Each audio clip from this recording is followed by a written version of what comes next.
Now, I will be the first to admit, this is kind of sudden. I don't even have nails on today. It's also later in the day than I would normally film, but I have something very special that I want to share with you. I don't know why I'm so pointy, but it's excitement. So, I have spell jars, and this is the large version of the spell jar. They have crystals inside, then an herb layer, crystal, herb, right? These are set styles of spell jars, and they are all representative of some specific theme. In this one's case, it is creativity. So when you have it around, it's like a decoration, and it helps boost your creative spirit. But what if you could customize it completely? Just like with a custom dream jar. Meet my new plate, first of all, but also meet my custom dream jar. It's a little underdone. In fact, it's not done at all, so let's make it together. This one's theme is going to be things I like, so crystals and herbs that I enjoy. Let's start with a crystal layer. For this one, I have some rose quartz crystal chips. Right in there. So let's grab a little scoop. We will probably need a couple scoops of this.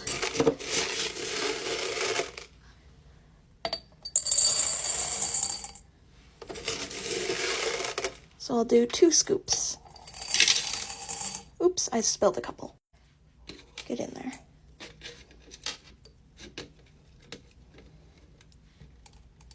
So that's going to be our base of the jar. What goes well with rose quartz? Well, obviously it's rose petals, so let's add some of those in there. We should do another 2 scoops. These smell really good, by the way. You're not going to escape. Neither are you. So there's our second layer, and it's already mixing into the rose quartz, which is beautiful. Now we need another crystal. How about doing my second favorite crystal? Amethyst.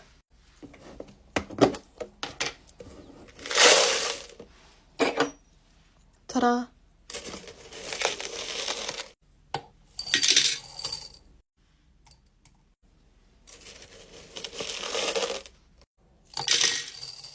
Oh my gosh, I've made a mess.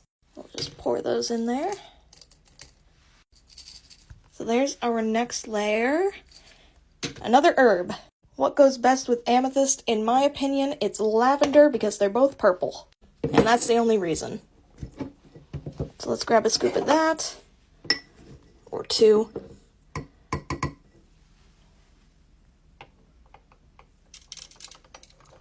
The spoon is too big. I'm gonna have to get a different one. Let's just make my mess first and then I'll clean up. There. Shake it around a little to balance everything. And just add the rest by hand. There we go. Now, that's done. Final crystal layer. I could always use a little extra luck on my side. So let's get some rainbow fluorite chips because according to Aluna, that is perfect for luck. So let's pop these open. Make sure none have fallen. Grab our little spoon. Oh, these are so beautiful.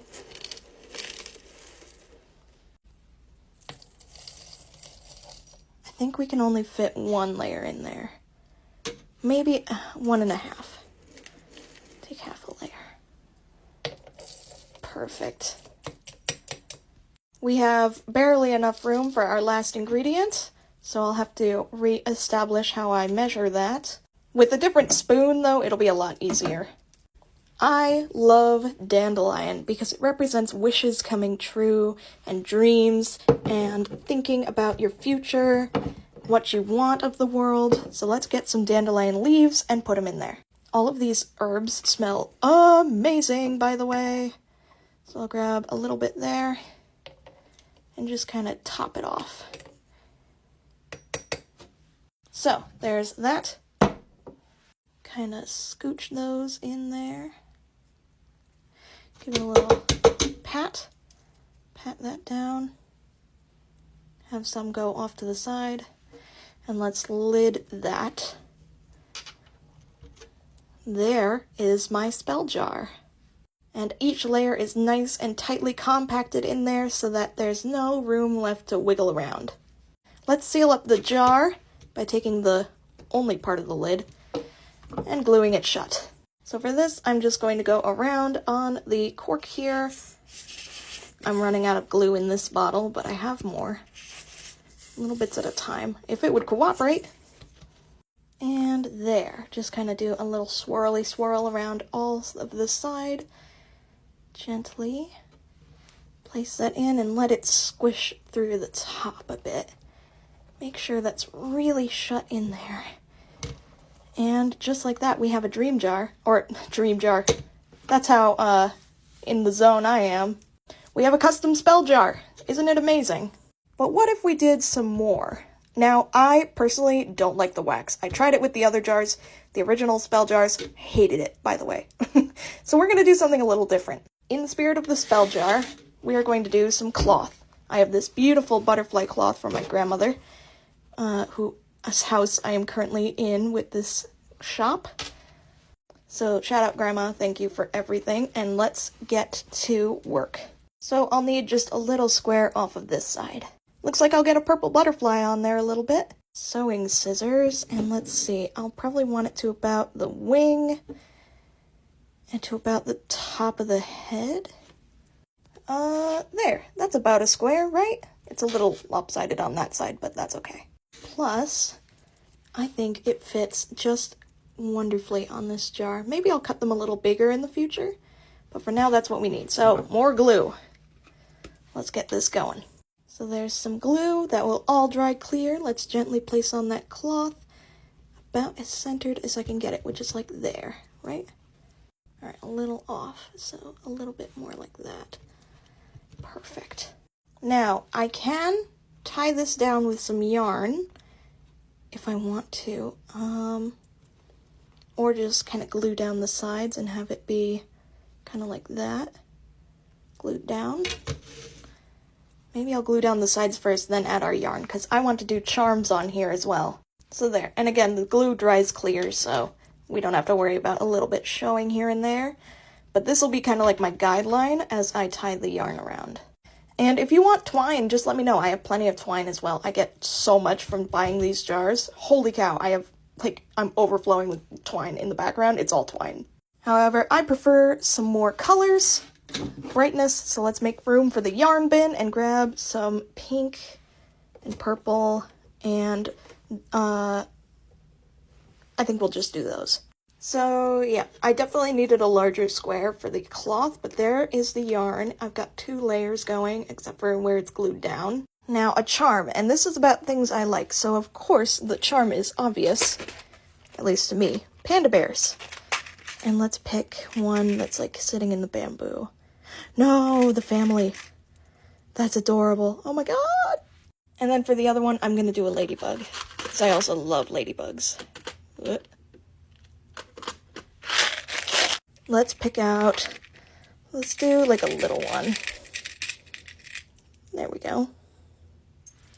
So for the trial, I'm just gonna put them around the string. If you want like chain, let me know. But for now, this is just a tester jar that I'm going to keep, so I think this looks adorable right now, as it is. Last but not least, let's decorate the top with some added extra crystals, rose quartz, amethyst, rainbow fluorite. This one has some shimmer and shine, so I'm going to put it like that. And it's glue on the bottom already. For the amethyst, it looks like it should be like this, so I'm going to put it like that. There. And last but not least, the rainbow fluorite has some beautiful shines and rainbows there. Kind of all over the place. So I think any way I put it, it would be beautiful. Let's set it like this then and kind of have it lean against that one. And because this is completely customizable, you can say no cloth if you want. You can leave the top completely bare. You can have no charms, just the spell jar itself. You can have it be completely everything included, like me. So there's plenty of options for you. But that is the final spell jar. So cute. Please let me know what you think about the custom spell jars. Is there anything I should add? And with that, it's 7:30. I need to eat still, and I'm gonna head home and probably post this immediately. So I'll see you all in a minute. Okay, bye! Almost forgot, you can also scent them. So I'm gonna do cherry blossom. Okay, bye!